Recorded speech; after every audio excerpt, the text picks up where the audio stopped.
മക്കളെ എല്ലാവർക്കും നമസ്കാരം. Welcome to super notes. ഈ വർഷം വരാൻ പോകുന്ന കേരള PSCയുടെ ഏറ്റവും പ്രധാനപ്പെട്ട നോട്ടിഫിക്കേഷൻ ആണ് LD ക്ലർക്ക് നോട്ടിഫിക്കേഷൻ. ഒക്ടോബർ മാസം നവംബർ മാസം നമുക്ക് നോട്ടിഫിക്കേഷൻ പ്രതീക്ഷിക്കാം. ഒരുപാട് നിയമനങ്ങൾ നടക്കുന്ന പാവപ്പെട്ടവരുടെ IAS എന്നറിയപ്പെടുന്ന 10ാം ക്ലാസ് ക്വാളിഫിക്കേഷൻ മാത്രമുള്ള ഒരു അടിപൊളി എക്സാം ആണ് ഇതാ വരാൻ പോകുന്നത്. അപ്പൊ LDCയുടെ പ്രത്യേകത എന്ന് പറഞ്ഞാൽ ഒരു ലോങ് ടേം പ്രിപ്പറേഷൻ ഉണ്ടെങ്കിൽ മാത്രമേ നമുക്ക് എക്സാമിനെ ക്രാക്ക് ചെയ്യാൻ പറ്റത്തുള്ളൂ. അല്ലാതെ നോട്ടിഫിക്കേഷൻ വന്നതിന് ശേഷം നമ്മൾ പഠിച്ചു തുടങ്ങി കിട്ടാനൊക്കെ ഭയങ്കര ബുദ്ധിമുട്ടായിരിക്കും. ഒരു ഡിഗ്രി ലെവൽ എക്സാം നോക്കുകയാണെങ്കിൽ, പ്രത്യേകിച്ച് ഒരു ഡിഗ്രി പ്രിലിംസ് എക്സാം എടുക്കുകയാണെങ്കിൽ നമുക്ക് ചിലപ്പോൾ കുറച്ച് ദിവസം മാത്രം മതിയാകും. ഒരു എക്സാമിനെ പ്രിലിംസിന് നമുക്ക് ക്രാക്ക് ചെയ്യാൻ പറ്റും. കാര്യം ആവശ്യമുള്ള ടോപ്പിക്കുകൾ മാത്രം പഠിച്ചാൽ നമുക്കൊരു സേഫ് സ്കോർ അടിച്ചെടുക്കാം. ഒരു കട്ട് ഓഫിനെക്കാളും മെയിലോട്ട് വന്നാൽ എല്ലാവർക്കും മെയിൻസ് എഴുതാൻ സാധിക്കും. പക്ഷേ LDC അങ്ങനെയല്ല. LDCക്കകത്ത് ഒരു റാങ്ക് ലിസ്റ്റിനകത്ത് ഒരു മാർക്കിന്റെ ഡിഫറൻസ് ശ്രദ്ധിച്ചേക്കാം. ഒരു മാർക്കിന്റെ ഡിഫറൻസ് നിങ്ങൾ ഏറ്റവും ചുരുങ്ങിയത് 70 80 റാങ്കാണ് മുമ്പിലേക്കോ പുറകിലേക്കോ മാറ്റാൻ പോകുന്നത്. അതായത് ഓരോ മാർക്കും അവിടെ ഇമ്പോർട്ടന്റ് ആണ്. ഓരോ 0.33 മാർക്ക് അവിടെ ഇമ്പോർട്ടന്റ് ആണ്. സോ ആദ്യം മുതലേ നന്നായിട്ട് പഠിച്ചെടുത്താൽ മാത്രമേ, കറണ്ട് അഫയേഴ്സ് ഒക്കെ നന്നായിട്ട് നോക്കി ഒരു ലോങ് ടേം പ്രിപ്പറേഷൻ ഉണ്ടെങ്കിൽ മാത്രമേ നമുക്ക് ഈ എക്സാമിനെ ക്രാക്ക് ചെയ്യാൻ പറ്റത്തുള്ളൂ. നിങ്ങൾ ആദ്യമായിട്ട് പഠിച്ചു തുടങ്ങുന്ന ഒരു കുട്ടിയാണെങ്കിൽ, ആദ്യമായിട്ട് PSC പഠിച്ചു തുടങ്ങുന്ന ഒരു കുട്ടിയാണെങ്കിൽ നിങ്ങളുടെ പ്രിപ്പറേഷൻ സ്റ്റാർട്ട് ചെയ്യേണ്ടത് ഒരു ഡൗട്ടും ഇല്ല, ഉറപ്പായിട്ടും ഇതിനകത്ത് തന്നെയാണ്, LDCക്കകത്ത് തന്നെയാണ്.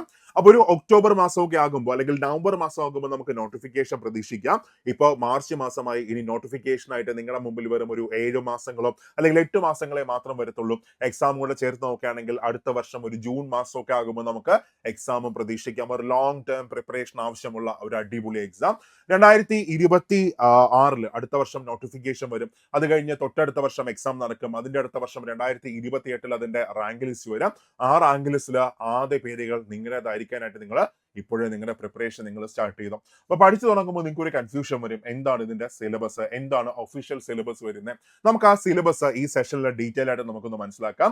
ഞാൻ ഈ പറയുന്ന LDCയുടെ ഒഫീഷ്യൽ ആയിട്ടുള്ള സിലബസ് ആണ്. നിങ്ങൾ പ്രിപ്പറേഷൻ സ്റ്റാർട്ട് ചെയ്യുമ്പോൾ ഈ സിലബസിലെ നിങ്ങളുടെ പ്രിപ്പറേഷൻ മുമ്പോട്ട് കൊണ്ടുപോകും. ഓക്കെ, അപ്പൊ അവിടെ ശ്രദ്ധിക്കുക എങ്ങനെയാ മാർക്ക് ഡിസ്ട്രിബ്യൂഷൻ വരുന്നത്. മാർക്ക് ഡിസ്ട്രിബ്യൂഷൻ വരുന്ന നോക്കി, അവിടെ ഹിസ്റ്ററി വന്നിട്ട് 5 ക്വസ്റ്റ്യൻസ് 5 മാർക്കാണ്. Then geography 5 questions 5 mark. Economics ആണെങ്കിൽ 5 മാർക്കാണ്. Then constitution 5 mark. Then Keralam ഭരണ സംവിധാനങ്ങൾ 5 മാർക്കാണ്. ബയോളജി നോക്കുകയാണെങ്കിൽ ജീവശാസ്ത്രവും പൊതുജനാരോഗ്യവും 6 mark. Physics 3 mark. Chemistry 3 mark. Arts sports literature 5 മാർക്കാണ്. Then IT 3 mark. പിന്നെ സുപ്രധാന നിയമങ്ങൾ 5 മാർക്ക്. കറണ്ട് അഫയേഴ്സ് വന്നിട്ട് 20 മാർക്കാണ്. കറണ്ട് അഫയേഴ്സ് 20 മാർക്കാണ് കറണ്ട് അഫയേഴ്സ് കോൺട്രിബ്യൂട്ട് ചെയ്യുന്നത്. നോക്കാം, മാത്സ് വന്നിട്ട് 10 മാർക്കാണ്. English 10 mark. മലയാളം 10 മാർക്ക്. ഇങ്ങനെയാണ് മാർക്ക് ഡിസ്ട്രിബ്യൂഷൻ വരുന്നത്. അതായത് മാത്സ്, ഇംഗ്ലീഷ്, മലയാളം 10 മാർക്ക് വെച്ച് കോൺട്രിബ്യൂട്ട് ചെയ്യുന്ന 30 മാർക്കാണ്.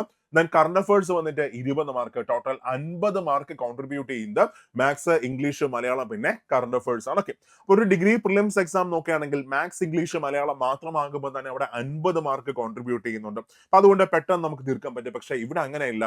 എല്ലാത്തിൽ നിന്നും ക്വസ്റ്റ്യൻസ് വരും. മാർക്ക് ഡിസ്ട്രിബ്യൂഷൻ ഓരോ ടോപ്പിക്കുകൾക്കും കുറവാണ്. അതുകൊണ്ട് തന്നെ നന്നായിട്ട് പഠിച്ചാൽ മാത്രമേ നമുക്ക് എക്സാമിനെ പിടിക്കാൻ പറ്റത്തുള്ളൂ.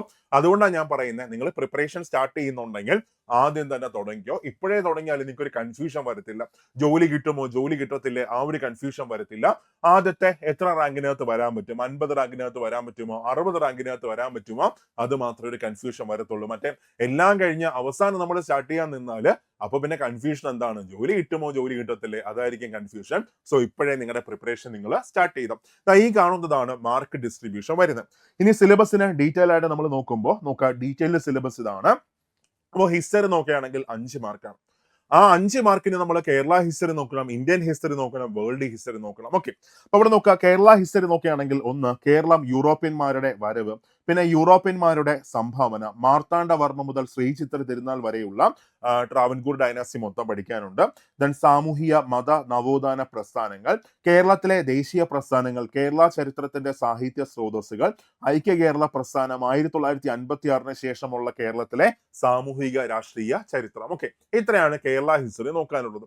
അത് കഴിഞ്ഞ് ഇന്ത്യൻ ഹിസ്റ്ററിയിലേക്ക് വരുമ്പോൾ ഇന്ത്യ രാഷ്ട്രീയ ചരിത്രം, ബ്രിട്ടീഷ് ആധിപത്യം, ഒന്നാം സ്വാതന്ത്ര്യ സമരം, ഇന്ത്യൻ നാഷണൽ കോൺഗ്രസിന്റെ രൂപീകരണം, സ്വദേശി പ്രസ്ഥാനം, സാമൂഹിക പരിഷ്കരണ പ്രസ്ഥാനങ്ങൾ, വർത്തമാന പത്രങ്ങൾ, സ്വാതന്ത്ര്യ സമര ചരിത്രത്തിലെ സാഹിത്യവും കലയും, സ്വാതന്ത്ര്യ സമരവും മഹാത്മാഗാന്ധിയും, ഇന്ത്യയുടെ സ്വാതന്ത്ര്യ സമര കാലഘട്ടം, സംസ്ഥാനങ്ങളുടെ പുനഃസംഘടന, ശാസ്ത്ര വിദ്യാഭ്യാസ സാങ്കേതിക മേഖലയിലെ പുരോഗതി, വിദേശ നയം, ഇത്രയുമാണ് ഇന്ത്യൻ ഹിസ്റ്ററിക്കകത്ത് നമുക്ക് പഠിക്കാനുള്ളത്.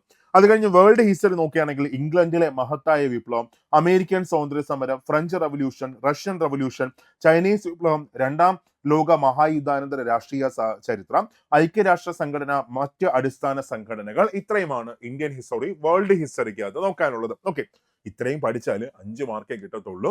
അപ്പോ എല്ലാം പഠിക്കാനുണ്ട്, പക്ഷെ മാർക്ക് ഡിസ്ട്രിബ്യൂഷൻ കുറവാണ്. ഇനി ഡിഗ്രി ലെവൽ എക്സാം നോക്കുകയാണെങ്കിലോ ഹിസ്റ്ററിക്കകത്ത് എത്ര മാർക്ക് എടുപ്പുണ്ട്? 10 മാർക്ക് എടുപ്പുണ്ട്. അപ്പൊ നമ്മൾ ഒരുപാട് പഠിച്ചാലും അതിനനുസരിച്ച് മാർക്ക് എവിടെ കിട്ടും? ഡിഗ്രി ലെവലിൽ കിട്ടും. പക്ഷെ ഇവിടെ അങ്ങനെയില്ല, ഇവിടെ നന്നായിട്ട് പഠിക്കണം, പക്ഷെ മാർക്ക് ഡിസ്ട്രിബ്യൂഷൻ കുറവാണ്. എന്നാൽ ഏതെങ്കിലും ഒഴിവാക്കാൻ പറ്റുമോ? ഒഴിവാക്കാനും പറ്റത്തില്ല. ഓക്കെ, അത് കഴിഞ്ഞാൽ ജോഗ്രഫി നോക്കുമ്പോൾ ജോഗ്രഫിയും 5 മാർക്കാണ്.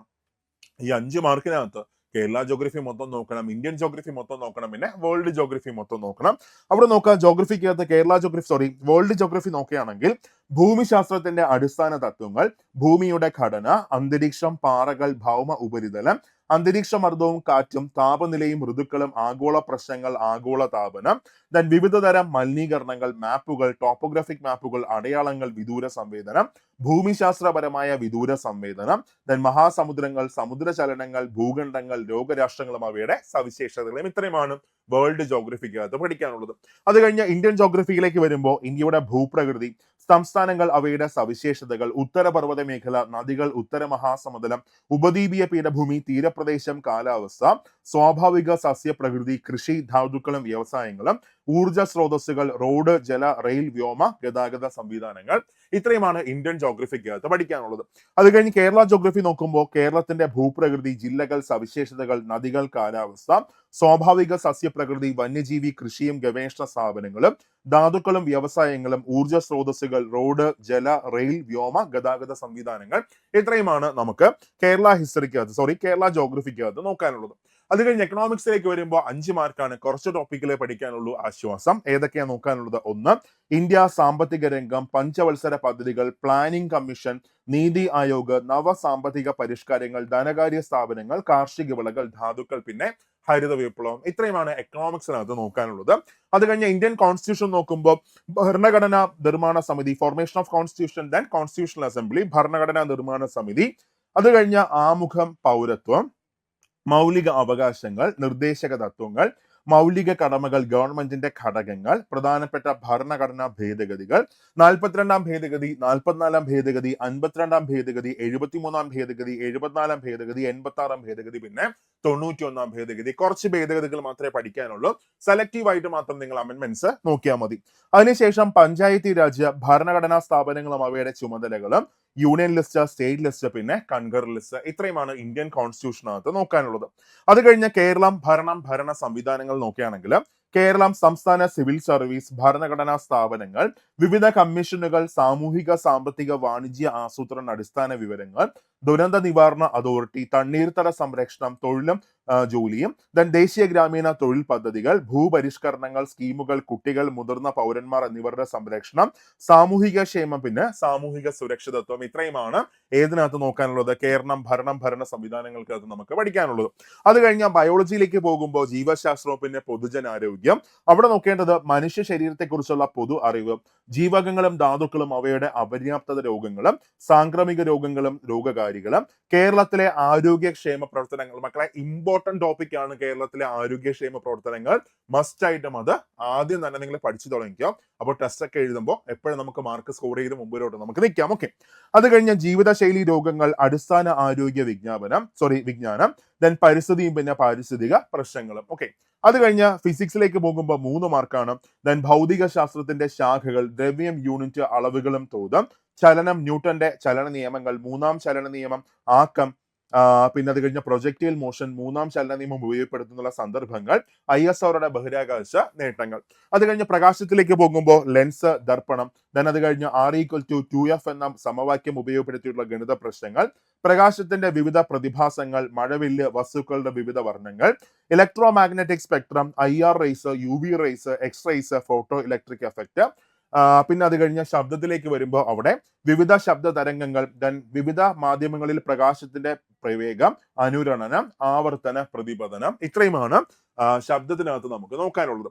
അത് കഴിഞ്ഞ ബലത്തിലേക്ക് പോകുമ്പോൾ വിവിധ തരം ബലങ്ങൾ, ഹർഷണത്തിന്റെ ഉപയോഗങ്ങളും ദോഷങ്ങളും, ദ്രാവകമർദ്ദം, പ്ലവക്ഷമ ബലം, ദെൻ ആർക്കിമിഡീസ് തത്വം, പാസ്കൽ നിയമം, സാന്ദ്രത, ആപേക്ഷിക സാന്ദ്രത, അത് കഴിഞ്ഞ അഡിഷൻ കൊഹിഷൻ ബലങ്ങൾ, കേശിക ഉയർച്ച, വിസ്കസ് ബലം, പിന്നെ പ്രതല ബലം. ഓക്കെ, ഇത്രയാണ് ബലത്തിനകത്ത് നോക്കാനുള്ളത്.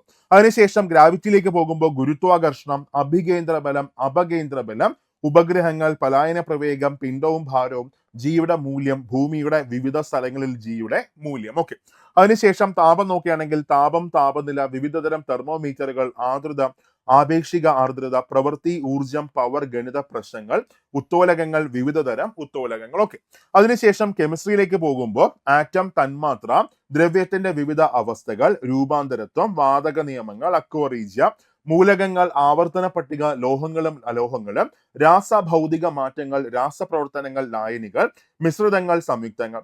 then അത് കഴിഞ്ഞ ലോഹങ്ങളിലേക്ക് വരുമ്പോൾ ലോഹങ്ങൾ, അലോഹങ്ങൾ, ലോഹസങ്കരങ്ങൾ, ആസിഡും ആൽക്കലിയും, pH മൂല്യം, പിന്നെ ആൽക്കലോയിഡുകൾ. ഓക്കെ, ഇത്രയുമാണ് നമുക്ക് കെമിസ്ട്രിക്കകത്ത് നോക്കാനുള്ളത്.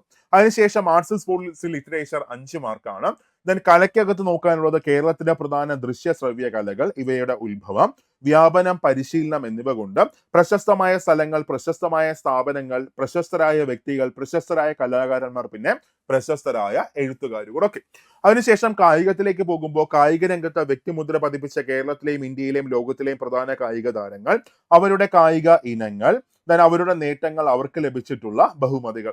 ദെൻ പ്രധാനപ്പെട്ട അവാർഡുകളിലേക്ക് പോകുമ്പോൾ അവാർഡ് ജേതാക്കൾ, ഓരോ അവാർഡും ഏത് മേഖലയിലെ പ്രകടനത്തിനാണ് നൽകുന്നത് എന്ന അറിവ്, ദെൻ പ്രധാന ട്രോഫികൾ, ബന്ധപ്പെട്ട മത്സരങ്ങൾ, കായിക ഇനങ്ങൾ, പ്രധാന കായിക ഇനങ്ങൾ, പങ്കെടുക്കുന്ന കളിക്കാരുടെ എണ്ണം, കളികളുമായി ബന്ധപ്പെട്ട പ്രധാന പദങ്ങൾ, പിന്നെ ഒളിമ്പിക്സിന്റെ അടിസ്ഥാന വിവരങ്ങൾ, പ്രധാന വേദികൾ, രാജ്യങ്ങൾ, ദെൻ പ്രശസ്തമായ വിജയങ്ങൾ, കായിക താരങ്ങൾ, ഒളിമ്പിക്സിൽ ഇന്ത്യയുടെ ശ്രദ്ധേയമായ പ്രകടനങ്ങൾ, വിന്റർ ഒളിമ്പിക്സ്, പിന്നെ പാരാ ഒളിമ്പിക്സ്.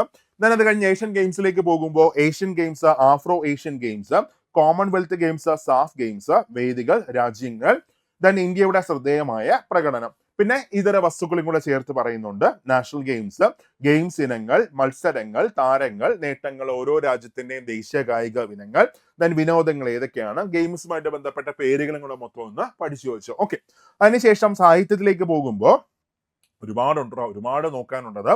സാഹിത്യത്തിലേക്ക് നോക്കുമ്പോൾ മലയാളത്തിലെ പ്രധാന സാഹിത്യ പ്രസ്ഥാനങ്ങൾ, ആദ്യ കൃതികൾ, കർത്താക്കൾ, ഓരോ പ്രസ്ഥാനത്തിലെയും പ്രധാന കൃതികൾ, അവയുടെ കർത്താക്കൾ, എഴുത്തുകാർ, തൂലികാനാമങ്ങൾ, അപരനാമങ്ങൾ, ദെൻ കഥാപാത്രങ്ങൾ, കൃതികൾ, പ്രശസ്തരമായ വരികൾ, കൃതികൾ, എഴുത്തുകാർ, മലയാള പത്രപ്രവർത്തനത്തിന്റെ ആരംഭം, തുടക്കം കുറിച്ചവർ, ആനുകാലികങ്ങൾ, പ്രധാനപ്പെട്ട അവാർഡുകൾ, ബഹുമതികൾ, അവാർഡിന് അർഹമായ എഴുത്തുകാർ, പിന്നെ കൃതികൾ. ഓക്കെ, അടുത്ത ജ്ഞാനപീഠം നേടിയ മലയാളികൾ, അനുബന്ധ വസ്തുതകൾ, മലയാള സിനിമയുടെ ഉത്ഭവം, വളർച്ച, നാഴികക്കല്ലുകൾ, പ്രധാന സംഭാവന നൽകിയവർ, മലയാള സിനിമയും, പിന്നെ ദേശീയ അവാർഡും. ഓക്കെ, അടുത്ത സംസ്കാരത്തിലേക്ക് പോകുമ്പോൾ ലിറ്ററേച്ചറിലേക്ക് പോകുമ്പോൾ നമുക്ക് നോക്കാനുള്ളത് കേരളത്തിലെ പ്രധാനപ്പെട്ട ആഘോഷങ്ങൾ, ദെൻ ആഘോഷങ്ങളുമായി ബന്ധപ്പെട്ട സ്ഥലങ്ങൾ, പ്രശസ്തമായ ഉത്സവങ്ങൾ, കേരളത്തിലെ സാംസ്കാരിക കേന്ദ്രങ്ങൾ, ആരാധനാലയങ്ങൾ, സാംസ്കാരിക നായകർ, അവരുടെ സംഭാവനകൾ. ഓക്കെ, ഇത്രയുമാണ് ആർട്സ്, സ്പോർട്സ്, ലിറ്ററേച്ചറിനകത്ത് നമുക്ക് നോക്കാനുള്ളത്.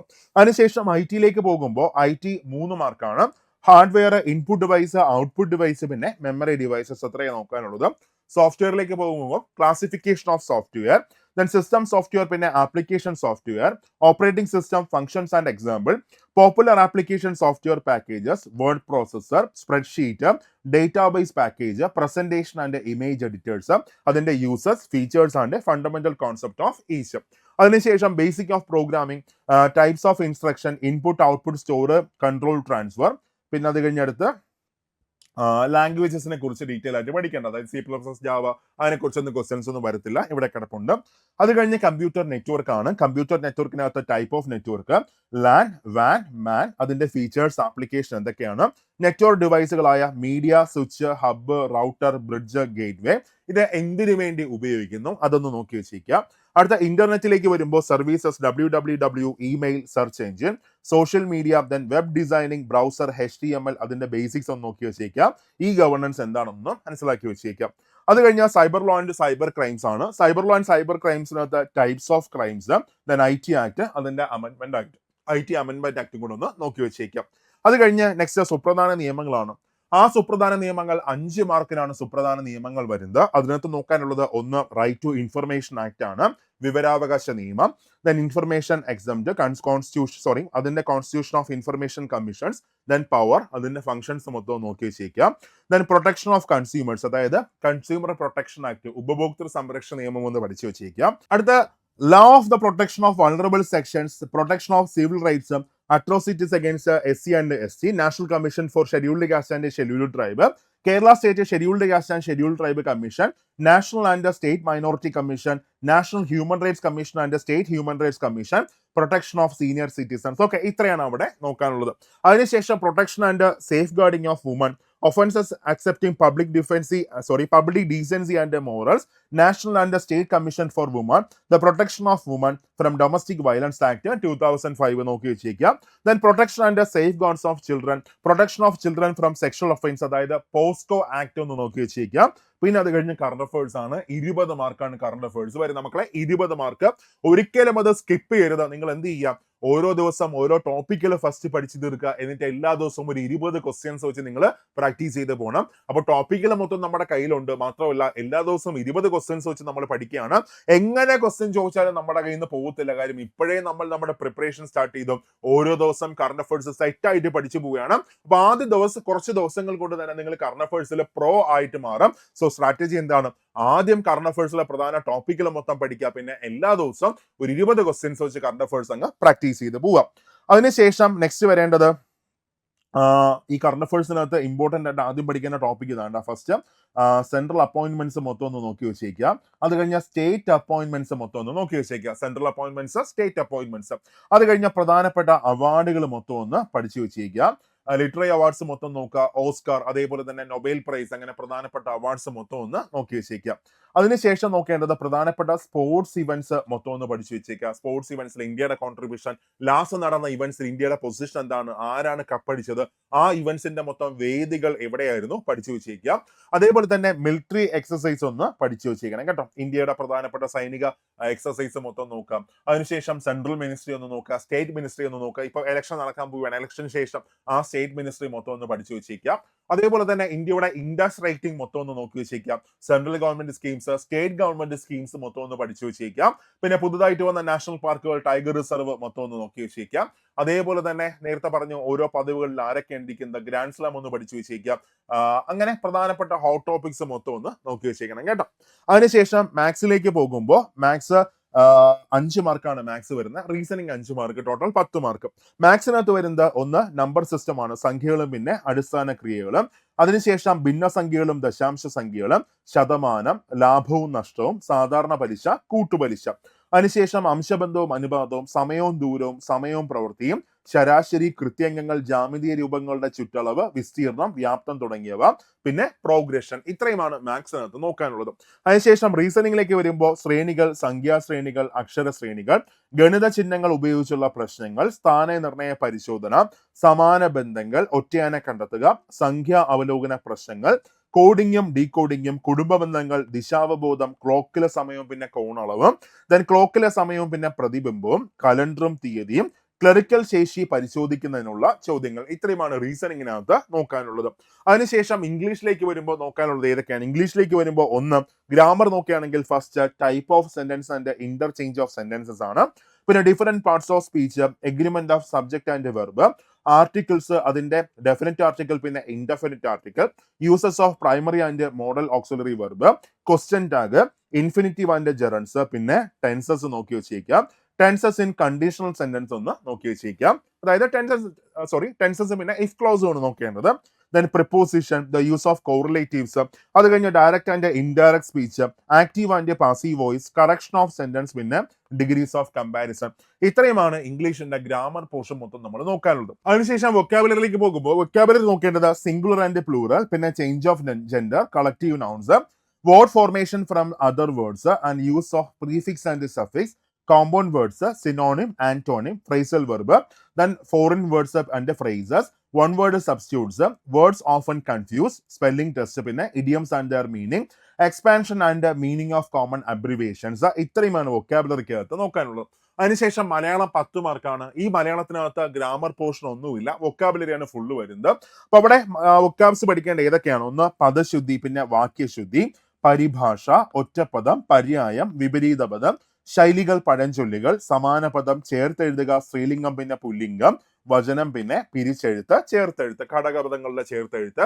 ഇത്രയുമാണ് മലയാളം ഫുള്ള് നോക്കാനുള്ളത്. ഓക്കെ, അത് കഴിഞ്ഞാൽ നമ്മൾ ഡീറ്റെയിൽഡ് സിലബസ് നോക്കിയാൽ ഞാൻ ഈ വായിച്ചതാണ് ഡീറ്റെയിൽഡ് ആയിട്ടുള്ള സിലബസ് വരുന്നത്. പിന്നെ ബാക്കി താഴെ കിടക്കുന്ന കന്നഡ, തമിഴ് അതിന്റെയൊക്കെ ഇതാണ്. അപ്പോൾ ഡീറ്റെയിൽഡ് സിലബസ് മൊത്തം നമ്മളൊന്ന് മനസ്സിലാക്കി. ഓക്കെ, അപ്പൊ ഇവിടെ കഴിഞ്ഞ കട്ട് ഓഫ് ഒക്കെ നോക്കുകയാണെങ്കിൽ ഇപ്പൊ തിരുവനന്തപുരം കഴിഞ്ഞ കട്ട് ഓഫ് എടുക്കുകയാണെങ്കിൽ 72 സംതിങ് ആണ് തിരുവനന്തപുരത്തിന്റെ കഴിഞ്ഞ കട്ട് ഓഫ് വന്നിരിക്കുന്നത്. മക്കളെ ഇവിടെ ഓരോ മാർക്കും ഇമ്പോർട്ടന്റ് ആണ്. അതായത് ഒരു LD എക്സാം എഴുതാൻ പോകുന്ന ഒരു കുട്ടിയോട് എനിക്ക് പറയാനുള്ളത്, ഇവിടെ നിങ്ങൾക്ക് ഒരിക്കലും ഉഴപ്പാൻ പറ്റത്തില്ല. അതായത് നിങ്ങൾ ഉഴപ്പയാണ്, അല്ലെങ്കിൽ നിങ്ങൾ ഇപ്പോൾ ആവറേജ് ആയിട്ട് പഠിച്ചു പോകുന്നു സങ്കല്പിച്ചോ. ചിലപ്പോൾ എങ്കിൽ നിങ്ങൾ വരാൻ പോകുന്ന റാങ്ക് ലിസ്റ്റിന്റെ അവസാനമായിരിക്കും. LDയുടെ റാങ്ക് ലിസ്റ്റിന്റെ അവസാനം വന്നിട്ട് ഒരു കാര്യവുമില്ല, കുറെ കാലം നമ്മൾ കാത്തിരിക്കുമെന്നല്ലാതെ ഒരിക്കലും അവിടെ നിയമനമൊന്നും നടക്കത്തില്ല. അപ്പൊ നമ്മളെപ്പോഴും ഇവിടെ ശ്രമിക്കേണ്ടത് അത്യാവശ്യം നന്നായിട്ട് നിയമനം നടക്കുന്ന ഒരു എക്സാം ആണ്. അപ്പൊ നമ്മൾ ചെയ്യേണ്ട എന്താണ്? ആ റാങ്ക് ലിസ്റ്റിന്റെ ആദ്യം നമ്മൾ വരാൻ ശ്രമിക്കുക, ആ റാങ്ക് ലിസ്റ്റിന്റെ ആദ്യം നമ്മൾ എത്താൻ ശ്രമിക്കുക. അതിനുവേണ്ടി ഒരു വർഷം എന്തൊക്കെ നമുക്ക് എഫേർട്ട് കൊടുക്കാൻ പറ്റുമോ ആ ഫുൾ എഫേർട്ട് നമ്മൾ എടുക്കുക. അതിനുവേണ്ടി നമ്മൾ സൂപ്പർ നോട്ട്സ് ഇപ്പൊ നമ്മുടെ ഒരു തകർപ്പൻ ബാച്ച് നമ്മൾ സ്റ്റാർട്ട് ചെയ്തൊക്കെയാണ്. LDCക്ക് വേണ്ടിയിട്ട് ഒരു കിഡിലം ബാച്ച് നമ്മൾ സ്റ്റാർട്ട് ചെയ്തിട്ടുണ്ട്, LDC ബാച്ച് 1. സോ ബാച്ചിന്റെ പേര് ഇതാണ്, LDC ബാച്ച് 1 എന്നാണ് ബാച്ചിന്റെ പേര് വരുന്നത്. എന്തുകൊണ്ട് നമ്മൾ 1 എന്ന പേര് കൊടുത്തു? റീസൺ ഇത്രയേ ഉള്ളൂ, നമ്മൾ ഇവിടെ ആദ്യം മുതലാണ് സ്റ്റാർട്ട് ചെയ്യുന്നത്. അതായത് ഒന്നും അറിയാത്തൊരു കുട്ടിക്ക്, ആദ്യമായിട്ട് പഠിച്ചു തുടങ്ങുന്ന ഒരു കുട്ടിക്ക് ആ ലെവലിലാണ് നമ്മൾ ഈ ബാച്ച് നമ്മൾ സ്റ്റാർട്ട് ചെയ്തേക്കുന്നത്. ഒരു ലോങ് ടേം ബാച്ച് ആയിരിക്കും. അപ്പോൾ ടോപ്പിക്ക് മൊത്തം നമുക്ക് കവർ ചെയ്യാൻ പറ്റും, നന്നായിട്ട് റിവിഷൻ നമുക്ക് നോക്കാൻ പറ്റും. ആദ്യം മുതൽ നമ്മൾ ഭംഗിയായിട്ട് നമ്മൾ പഠിച്ചു തുടങ്ങിയാണ്. സോ ജോയിൻ ചെയ്യാൻ ആഗ്രഹിക്കുന്നവർക്ക് എത്രയും പെട്ടെന്ന് തന്നെ നിങ്ങളുടെ സീറ്റ് നിങ്ങൾ ബുക്ക് ചെയ്തോടാം, നിങ്ങൾ സീറ്റ് നിങ്ങൾ സെറ്റ് ആക്കിക്കോ. അതിനായിട്ട് എത്രയും പെട്ടെന്ന് തന്നെ 8281223366 ആ നമ്പറിൽ കോൺടാക്ട് ചെയ്തോ, അല്ലെങ്കിൽ താഴെ ഒരു ഗൂഗിൾ ഫോം ഇട്ടേക്കാം. ആ ഗൂഗിൾ ഫോം ഫില്ല് ചെയ്ത് നിങ്ങൾ നിങ്ങളുടെ സീറ്റ് ഉറപ്പിച്ചോ. എന്നിട്ട് അടിപൊളിയായിട്ട് നമുക്ക് പ്രിപ്പയർ ചെയ്ത് തുടങ്ങാം. ഉറപ്പിക്കാം 2028 റാങ്ക് ലിസ്റ്റ് വരുമ്പോൾ, 2028 ഓഗസ്റ്റ് എന്നൊരു റാങ്ക് ലിസ്റ്റ് വരുമ്പോൾ അവിടെ ആദ്യ പേര് നിങ്ങളുടേതായിരിക്കുമെന്ന് നിങ്ങൾക്ക് ഉറപ്പിക്കാം. സോ ക്ലാസ്സിൽ കാണാം, നന്നായിട്ട് പഠിച്ചോ. അപ്പോൾ നിങ്ങൾക്ക് എന്തെങ്കിലും ഡൗട്ട്സ് ഉണ്ടെങ്കിൽ താഴെ കമന്റ് ബോക്സിൽ ഇട്ടിരുന്നാൽ മതി, ഉറപ്പായിട്ട് റെസ്പോണ്ട് ചെയ്യുന്നതായിരിക്കും. അതിനെല്ലാം മുമ്പ് നമ്മുടെ ഈ സൂപ്പർ നോട്ട്സിന്റെ യൂട്യൂബ് ചാനൽ ഒന്ന് സബ്സ്ക്രൈബ് ചെയ്തോ. ഒരു സാധനവും നിങ്ങൾ മിസ്സാക്കത്തില്ല. ഏത് നോട്ടിഫിക്കേഷൻ വന്നാലും നിങ്ങൾ ആദ്യം അപ്ഡേറ്റഡ് ആയിരിക്കും. ഒരു ലാസ്റ്റ് ഡേറ്റ് പോലും നിങ്ങൾ മിസ്സാക്കത്തില്ല, ഒന്നും മിസ്സാക്കത്തില്ല. എപ്പോഴും എല്ലാ എക്സാമുമായിട്ട് നിങ്ങൾക്ക് അപ്ഡേറ്റഡ് ആയിട്ട് നിങ്ങൾക്ക് നിൽക്കാൻ പറ്റും. ഓക്കെ, അപ്പോൾ നന്നായിട്ട് പ്രിപ്പയർ ചെയ്തോ, അടിപൊളിയായിട്ട് വർക്ക് ചെയ്തോ, ഒരു വർഷം മാറ്റി വെച്ചോ. ഞങ്ങൾ നിങ്ങളുടെ കൂടെയുണ്ട്. ഞങ്ങൾ നിങ്ങൾക്ക് ഏറ്റവും നല്ല ക്ലാസ് തന്നിരിക്കും, ഏറ്റവും നല്ല നോട്ട്സ് തന്നിരിക്കും, ഏറ്റവും നല്ല ടെസ്റ്റ് പാക്ക് നമ്മൾ ആഡ് ചെയ്തിരിക്കും. ഓക്കെ, അടിപൊളിയായിട്ട് പഠിക്കാം. അപ്പോൾ ക്ലാസ്സിൽ കാണാം. Thank you.